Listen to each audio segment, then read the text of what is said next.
there was a lack of thought around how you transition from where we are today to where we want to be in the future. Nobody had thought about that. Apparently, it was just going to happen magically. Bitcoin would become the world's currency. I've seen this by 2022. That hasn't happened. And there's a lack of thought about how you go about doing the implementation, right? What type of technologies do you need? What type of technology architectures do you need in order to integrate these new beasts into the zoo?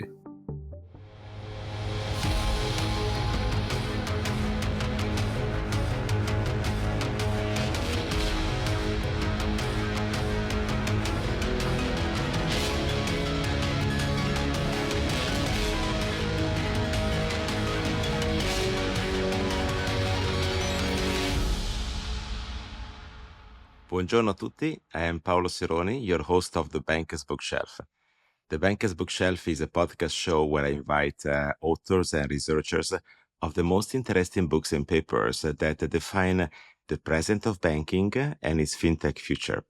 And today I'm super excited for a conversation that I'm hosting. I basically invited Patrick McConnell, the author of Digital Money, Operational Risks and the Threats of Operational Resilience, to explain the content of his brand new book that was published at the beginning of this year. And it's actually not his first book. I think it's his fifth. Patrick, welcome to the show. Thank you.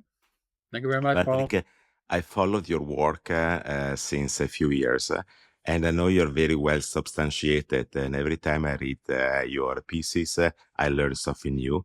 So I'm sure that the audience will want to stay till the very end.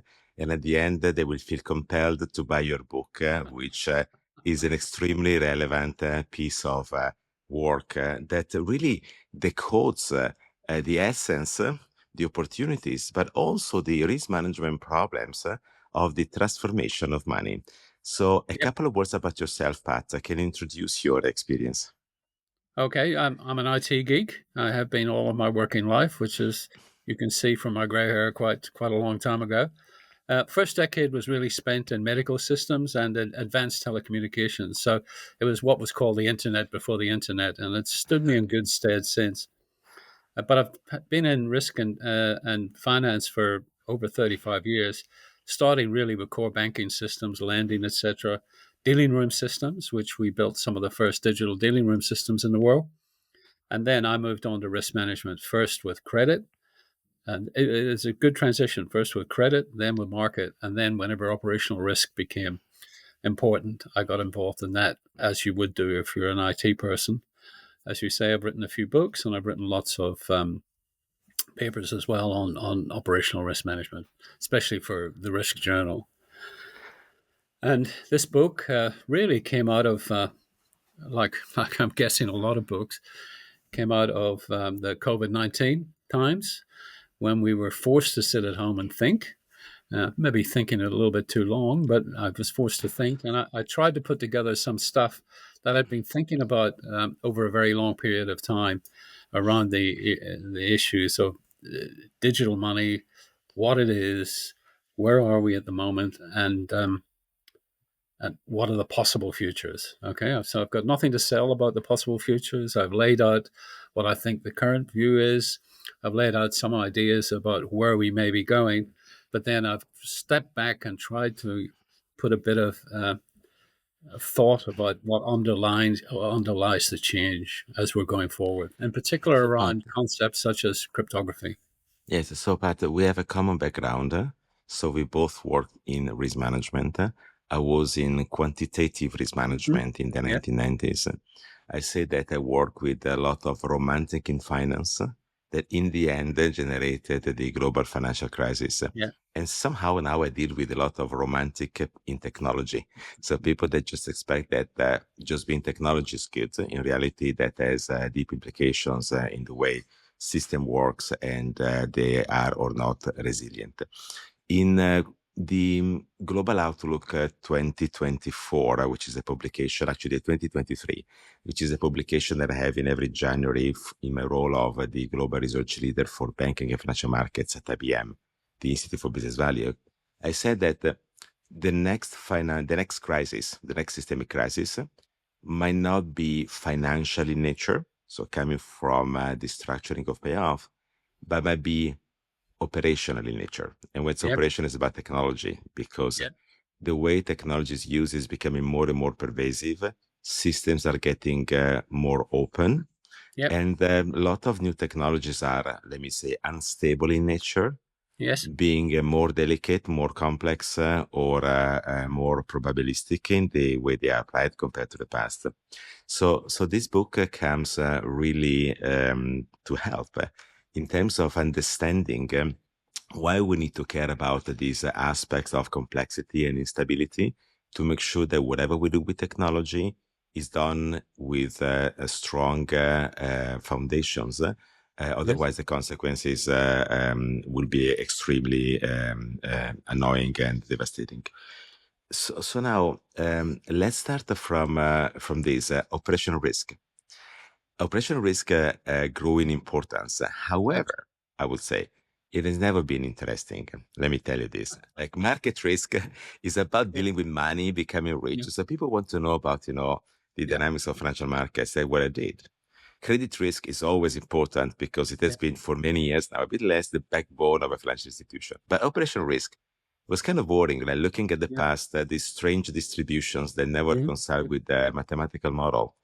However, in the age of digital money, in the age of artificial intelligence, Yeah. operational Yeah. risk becomes sexy because it's all about risk management, these technologies. So just highlight a little bit, the intersection between operational risk and digital money, and then we deep dive into the content of the book. Okay. Well, um, I agree 100% with you, but I would, since I've written a book about it. The uh, the book's a monster, right? It was far too big. Is a it's a month. mon- it's a monster, right? 700 pages worth. But I feel as if, in order to get a comprehensive picture of where we are today with digital money and where we might be going with digital money, you need a lot of underpinning of what's going on today. And what's the theory behind it all? Operational risk has had a lot of theory that's gone nowhere. So in fact, I've started again back at the beginning and asking, well, what does it all mean? Not so much for, well, somewhat for operational risk, but also for money itself. So the book's really broken down into four parts. The first part is really a picture of today. Where have we come from? What are the trends that are driving the uptake of digital money? Because digital money is the uptake is quite large on various dimensions. The second is about the type of digital money. The third is what will be the impact of that digital money on operational risk functions and also firms themselves. And the last is a little bit about the theory of money. So the first chapter is really taking a look at where we are today. And what got me when I started doing the research is that basically we use digital money all the time. Everything we do is digital money. When we put our cards in a point of sale system or put our cards in an ATM machine, that's all digital. There is no physical aspect of money whatsoever. So when I did the analysis and did some of the data gathering, I worked out that most of the money that we actually use today is digital, and actually has been digital for probably the last decade. And that really is based around the um, instant payment systems coming to the fore. So there's really a number of things. I call the decade from 2010 to 2019 the decade of innovation in finance and technology. So If we so take a this look, is this is sorry, very true, Pat. This is very true. So money has been already digital since a while. yeah, However, things are changing. So it's good to correct, identify what are the real things which are changing in the way money is basically accessed, okay, yeah, and basically is ownership is orchestrated among the various counterparts. yeah, okay, but I'll come to that in 1 second. Let me get the technology out of the way. From 2010, there's been an enormous, as you know, there's been an enormous change in the technology used in the financial system. Really, starting with the cloud. The cloud has been a major innovation, which effectively allows banks to be distributed, information to be distributed, and kept safe. Then we've had blockchain, which I can discuss or not. It's not as big as some people believe it is, but it's still quite important. Then there's smartphones. I mean, 2008 was when the Apple smartphone really started to come on board, and a lot of people went to their smartphones to do banking, right? I know people have used their PCs, but now people use their smartphones on the move, walking down the street. And last but not least, there's been an emergence of cryptography because once you start to move money away from bank vaults, physical money, into what is digital money and what is information, cryptography becomes of the utmost importance. It's important, but it's under the radar at the moment. It's going to be it's when we get to real digital money, it's going to be very, very important. So if we take a look at what I'm actually talking about here, it's right across a number of different asset factors. First of all, there's what's called commercial bank money. It's what we have in our bank accounts. It's what we put on our cards. It's what we use at point of sale. It's used everywhere, and that has given rise to a belief that physical money is going to disappear. So the first real conclusion I came to was, yes, over time, probably not in my lifetime, physical money will disappear, but it's increasingly around the world being moved towards what is digital money, money which is pure information, not physical. It's about moving money. Okay, so we already said a lot of important things. First of all, you identified key technologies. Cloud is here to stay. Blockchain is not what people expected in the past. Yeah, Smartphones are ubiquitous. In a recent research, we saw that 86% of consumers already access the information about their bank account through mobile technology and not much on the website. yeah, And then we have cryptography, which is getting extremely relevant and comes to the forefront, thinking also about quantum computing and the need of correct, being quantum resistant. So these correct. are like four major technological elements. And then you mentioned that money is information. Yes, So there is an important aspect, and I would want to conclude with this one at the very end, so we can take the audience through a journey of understanding and then lead with, if you like, the crown in terms of the representation of what money really is, so the interpretation of how technology intersects the change of its nature. So let's start from the trends. So now I appreciate when you open the book in introduction saying that you don't know the future. That's what I say as well. And many people could not forecast exactly. Maybe not only the technology, which sometimes, at least hardware, the more low, it gives you a hint, or for a long while gives a hint, but the application of that, as it's yes, more complex to understand software, yes, how it is developed, when it is applied and how it is applied. However, there are some key trends that we can all discuss and you identify. So I noted a few. I'm not sure if they are complete in your view, like complexity, the volatility of the system, the fact that everything becomes real time, and it all more and more global, right? So we had yes, local schemes, now they get interconnected. yes. So are these the most important, or you want to highlight some? Well, they those are very important because that's been driven by um, information technology. I mean, I don't have to tell you this. The fact it's global, and that I can buy something from a website in New York from my. I don't use mobile phones very much because I'm a bit of a skeptic as regards security, but I do a lot of all my banking online, so I can do something that's almost real time, right? In some instances it is real time, but we're moving towards real time, and I've noticed that.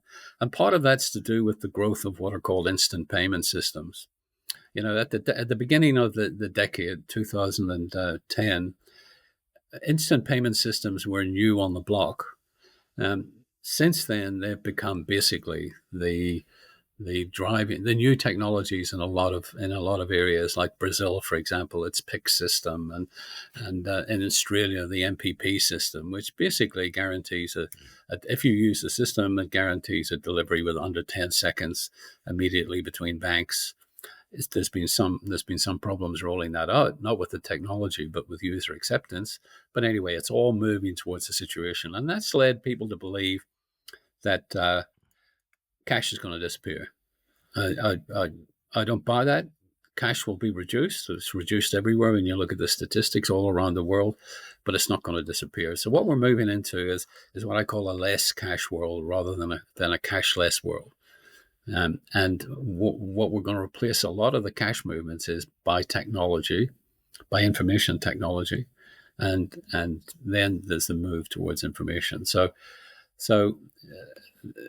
having sort of established that the world's not going to end, that cash is not actually going to disappear, I then started to take a look at, well, what's on the horizon? And obviously what's on the horizon is things like cryptocurrencies. So I started to take a look at, well, what does this actually mean? And I came across the model that, in fact, technologically driven money will be driven by the type of money, and most specifically the type of issuer of money. So today we have money issued by public bodies, mainly central banks, and that will continue. And central banks will deliver things called central bank digital currencies. Although in my opinion, that won't happen for another quite long time. They've got a few barriers to get over. Then there's the traditional commercial banking money, which is basically transferring checks to cards to rings on your finger and all of that type of stuff. And then there's the privately issued money, and that comes in the form of cryptocurrencies, mainly Bitcoin and Ethereum. There's a lot of other beasts in that particular part of the zoo, and then there's new types of private money, such as stablecoins and tokenized deposits, which have got a fair chance of maybe moving into the real world. So there's this breakup now of the three types of money: commercial banking, public, and private. So, but let's go step by step because Yeah, they're introducing important concepts. So first of all, I said there are some trends which are relevant and yeah, can be discussed: complexity, volatility, real time, and global. And you said yeah, the one that you would focus the most is real time, so instant payments. yeah, I give you a data point. I made a research on banking for small and medium enterprises, yeah, and I asked 1,200 entrepreneurs yeah, worldwide, or small and medium enterprises, what do they expect from their bank to become more efficient in doing their work? mhm, And the vast majority, everywhere in the world, even in Asia Pacific, where instant payments are more the norm, or in Brazil, they said instant payments for all operating expenses. That yeah, means not just the money that people give them when they buy the services, but also paying the salaries. And of absolutely. course, that is mapping, the need of forecasting analysis, or the Yeah, analysis of how money is, generated in their business. So there is a clear demand everywhere in the world to become more instant in all relationship. Is basically like the digital money becomes the same thing of your wallet, where you could get the money immediately in, right? So you know yeah, what you have and what you mhm, don't. yeah, And so that's important. However, at the same time, I would say the way this is orchestrated might bring in complexity. And when things are over engineered, think about some blockchain examples, is never yeah, good. So yeah, the problem is how to strike that balance between the need and simplicity to yeah, achieve that need, right? So that's super correct. important also for the control of operational risk. So that's the first message. So instant, everything becomes instant. To be instant, the way things connect Yeah, changes significantly. correct, And correct. also the virality of a problem when that occurs, scales up exponentially.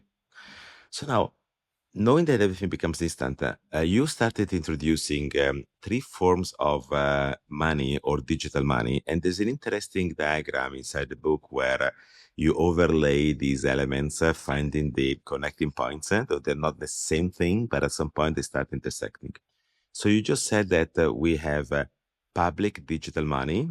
I would simplify this in the shift between from cash to, let's say, CBDCs, central Yeah, bank digital currencies.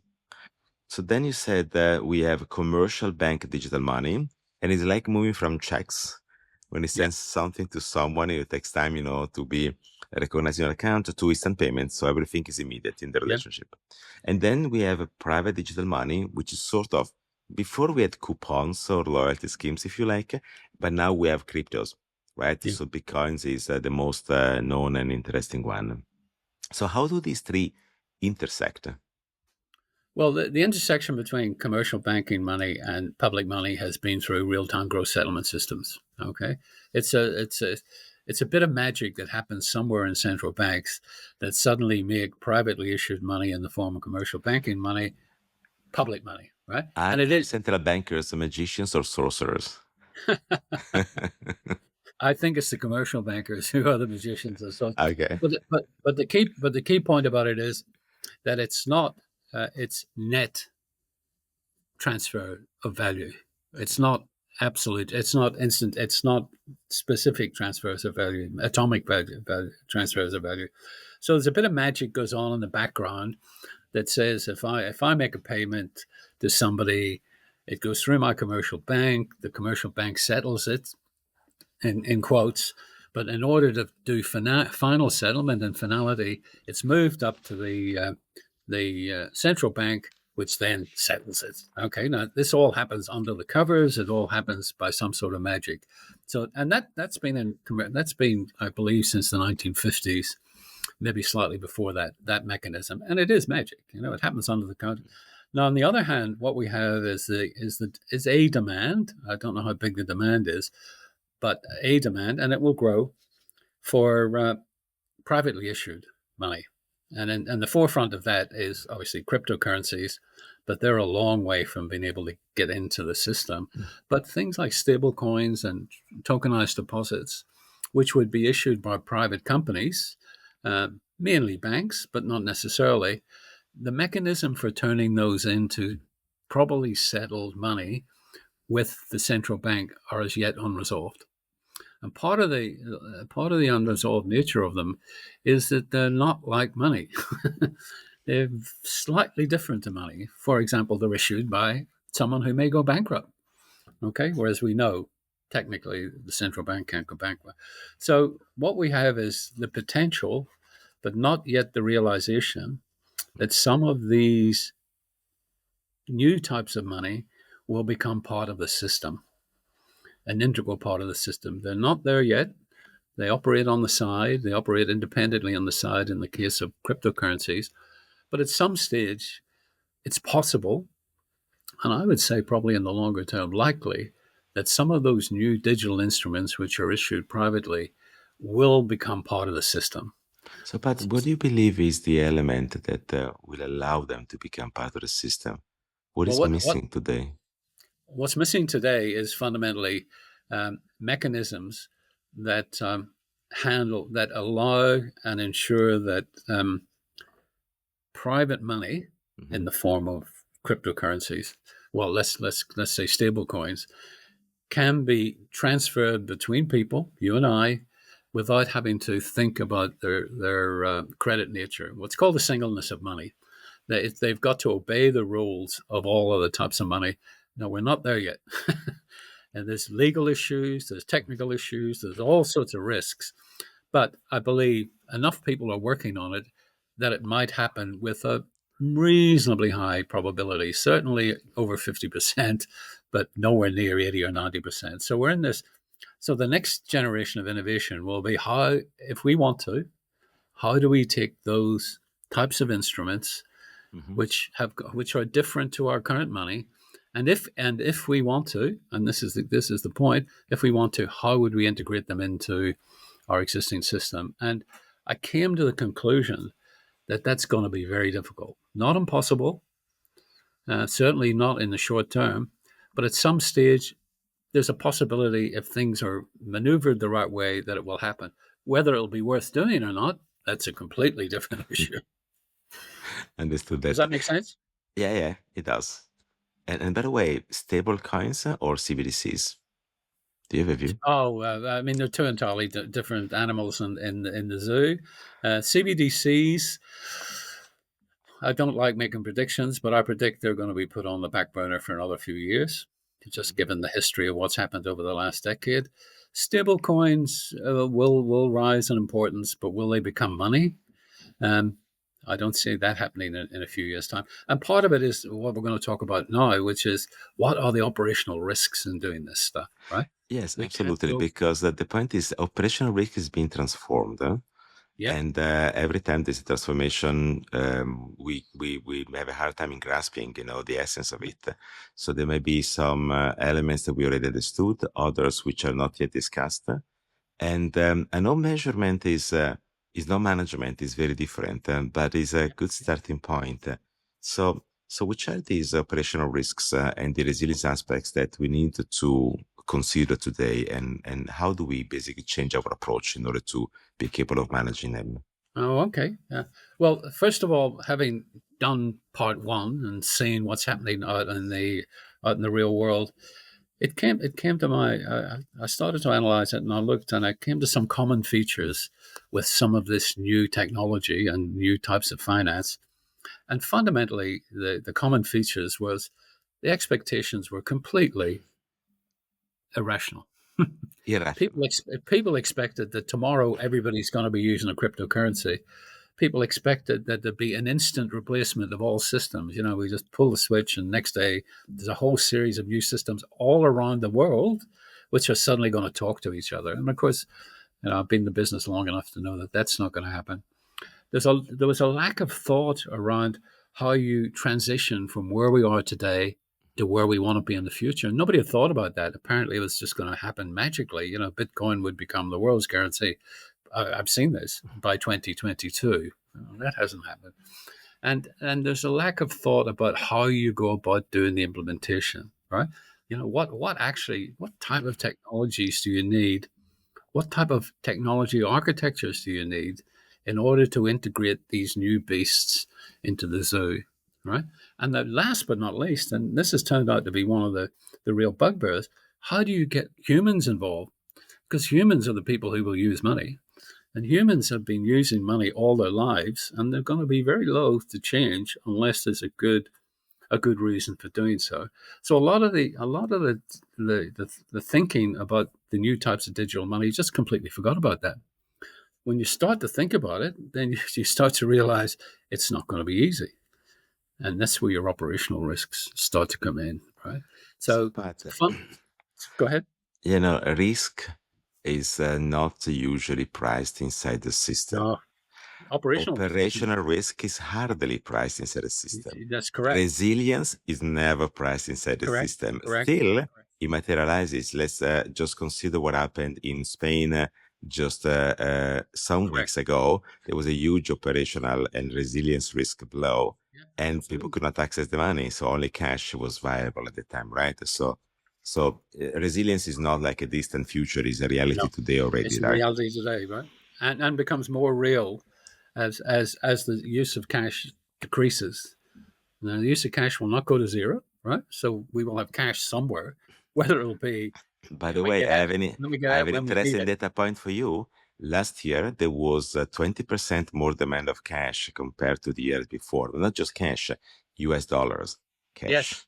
Okay. Well, And that comes from Africa and Asia Pacific. It's very yes, interesting absolutely, data point on how absolutely. people and maybe businesses consider the value of the greenback inside their own ecosystem in case there would be like an emerging market crisis or something like that. If you cannot get gold, at least have dollars under the mattress. It's what I call the cash conundrum. Okay. There are people are definitely around the world are using digital means to access their money, but it's not going away. And to be truthful, at the bottom of it, we suspect a lot of it might be illegal use of money. It might, but not a lot of it, but a significant amount. But we don't know. We don't know. People are very loath to give up money, to give up physical money. And when you think about it, everybody's understood money from the age of 3 or 4, right? So, so they're going to be wondering about what's coming down the pike. And in fact, there's a very good statistic that even in the countries that have very low cash usage, they tend to keep something of the equivalent of $50 in their wallets. And that's one of my party pieces. Whenever I'm talking about this, I ask people to take a look at their wallets, and a lot of people have $50, $100 in their wallets, but that's all. And then when you ask why you keep $50 in your wallet, the answer is operational risk.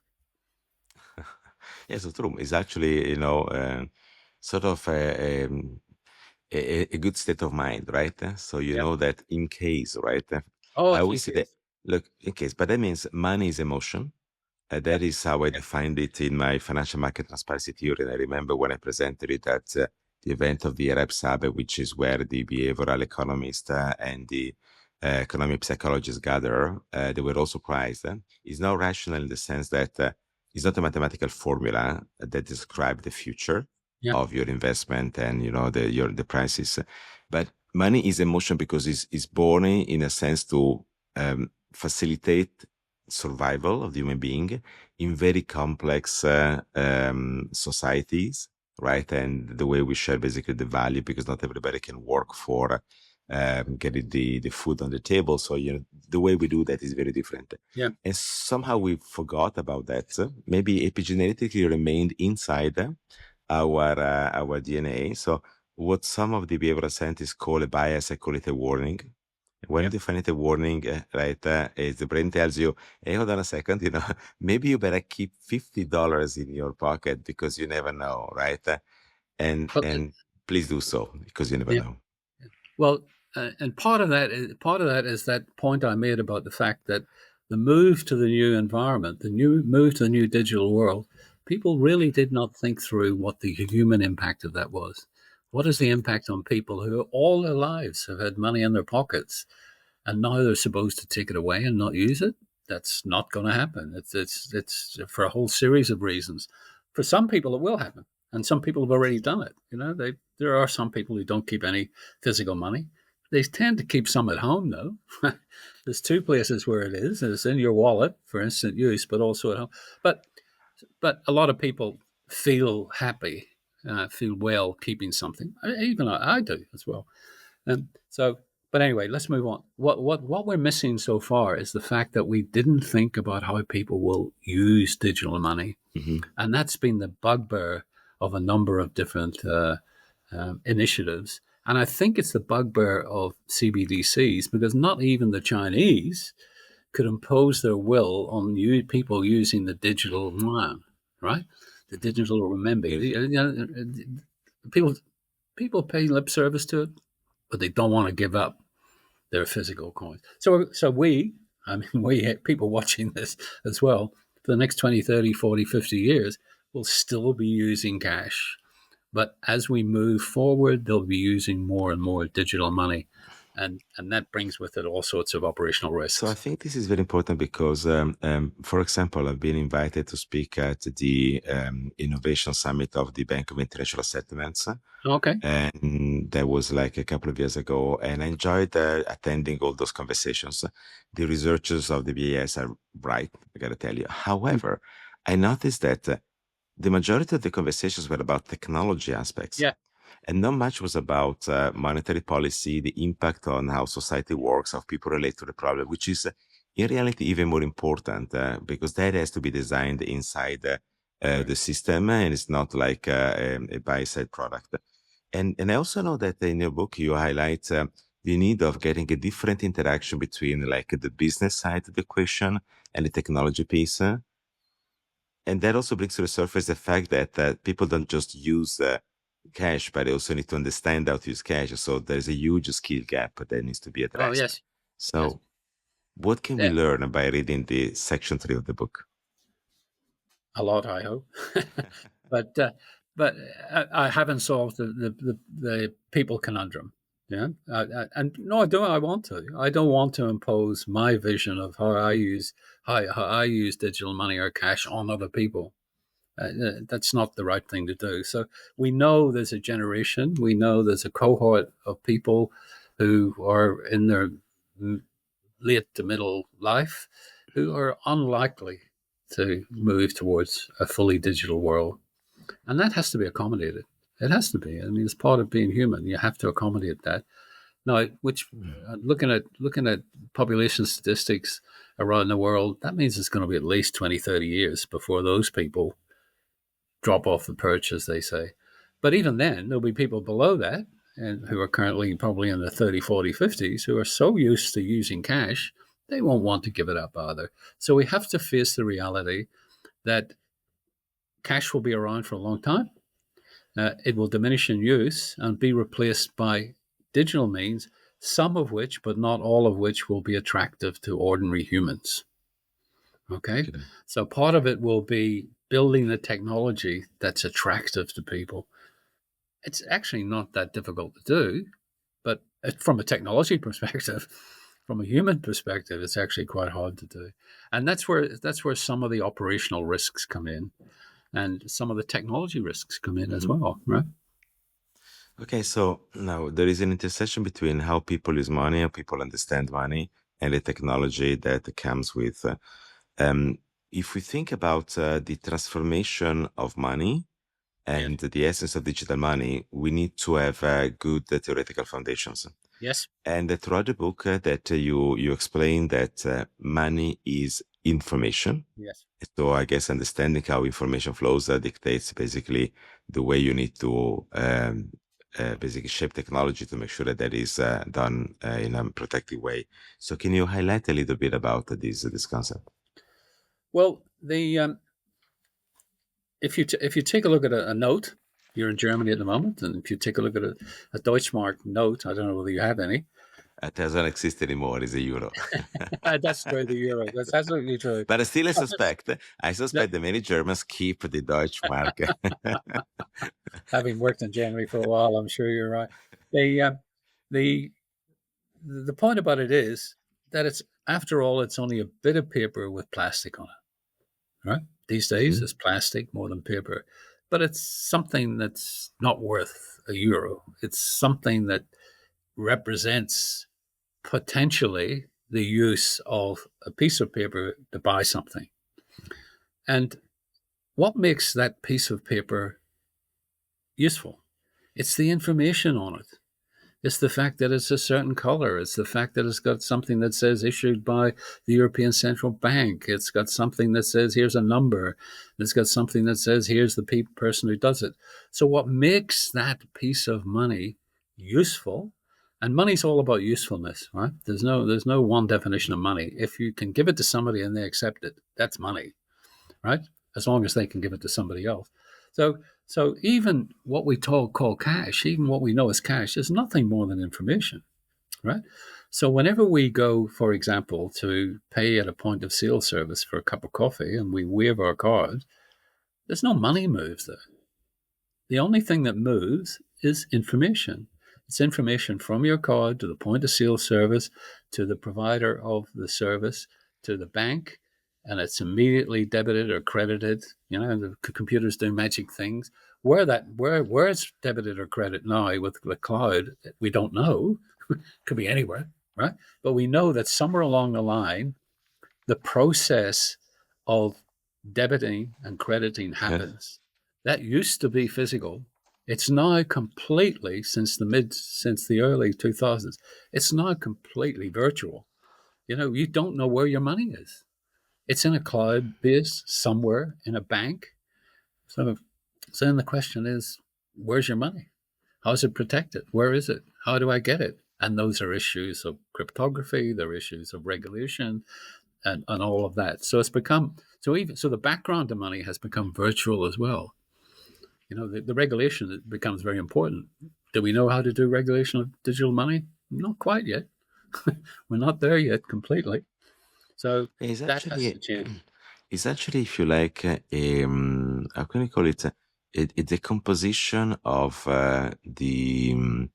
the security and the cryptography, like Yeah, the demonstration that is a store of value, because you basically say that money is a store of value, is a medium of exchange, is a unit of account. yeah, It's a store of value because, and if you think about it, you have the signature of the central banker of the that's correct. banknote. That tells, That's oh, it's correct. signed, right? So that means it's worth, someone is defending it, right? It's a medium of exchange because you have the face of the queen or the king and the banker. That's So correct. wouldn't you accept, the face of the king Yeah, or the queen, as you trust that. And it's a unit of account because you can count the money and see the same number on your bank account. But now that money becomes more and more digital, you have to protect everything, around that. So even that correct. signature can be Correct. different by, token to Correct. token, right? So it's Correct. a huge decomposition of this aspect that has enormous implications. It has enormous implications. It's got enormous implications both for the use of money and the people who now protect money, who we call banks, because they don't know where the money is either. They've handed it over to IBM or somebody else to go store somewhere, which nobody really knows anymore, right? We don't know where the information that makes this money is. But let's go back a little bit to the book and one section of the book about Claude Shannon. Now, Claude Shannon is one of my personal heroes, right? He's effectively the guy who invented information theory. And one of his great insights was you make information more secure by adding information to the information, right? Okay, so let's say you're going to make a payment of $100. By adding a cryptographic key to that, you make it more secure. So the key is going forward that whenever we look at value, the value itself is really not that important. What's important is the information that's added to that value. That means it's a euro. That means it belongs to Paolo Cerrone. That means that it's $10, 10 euros or 100 euros. So the point about it is that now, having taken the money away from the bank vault Mm-hmm. and put it somewhere, God knows where it is, then we have to have a way of ensuring that at least we have some satisfaction, some certification that it's valid money. And the way we have to do that is by adding information to it, and that's what's called cryptography, right? Which So is it's the very, new central bank signature, the new central bank signature. but not Exactly. done by central bank It's not. anymore. It could be done by a central bank for a CBDC, but it could be done by somebody else for a tokenized deposit.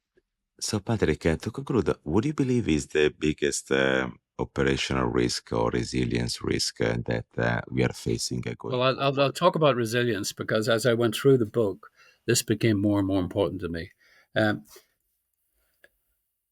during the second decade of innovation, lots of things were put into the world, most of which just disappeared. But now we're left with a number of different types of digital money emerging, and then you've got to ask yourself the question: well, how are they going to get into the system?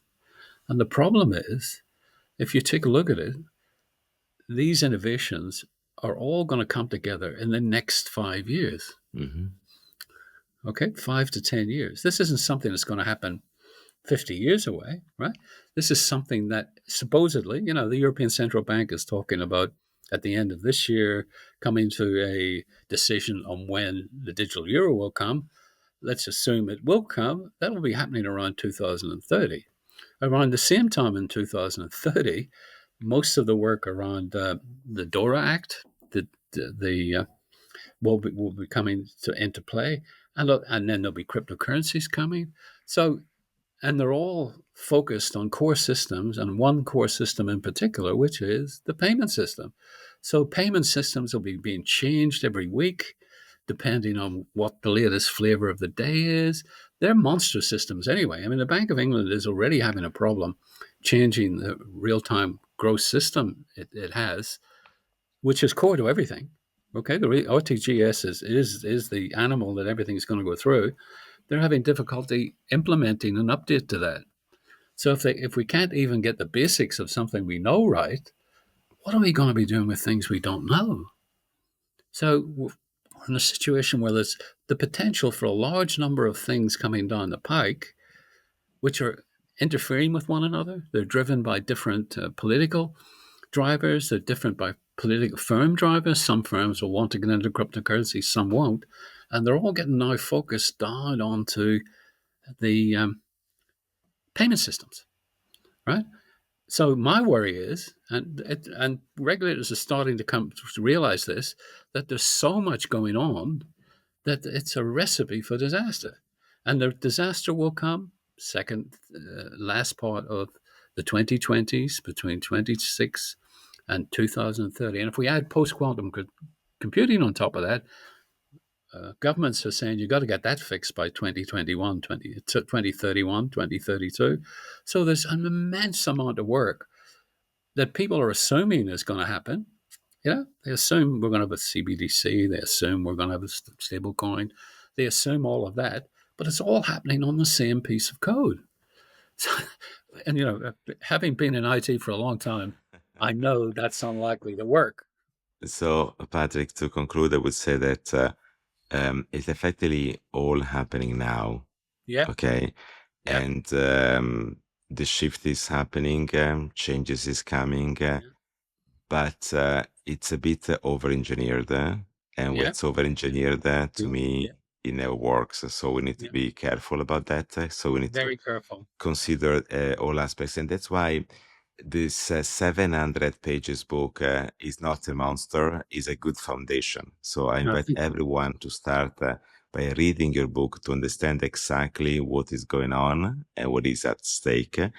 We really tried to distill its content in 30, 40 minutes. I don't believe we service that well because there's so much inside. So I invite everyone to go and read it.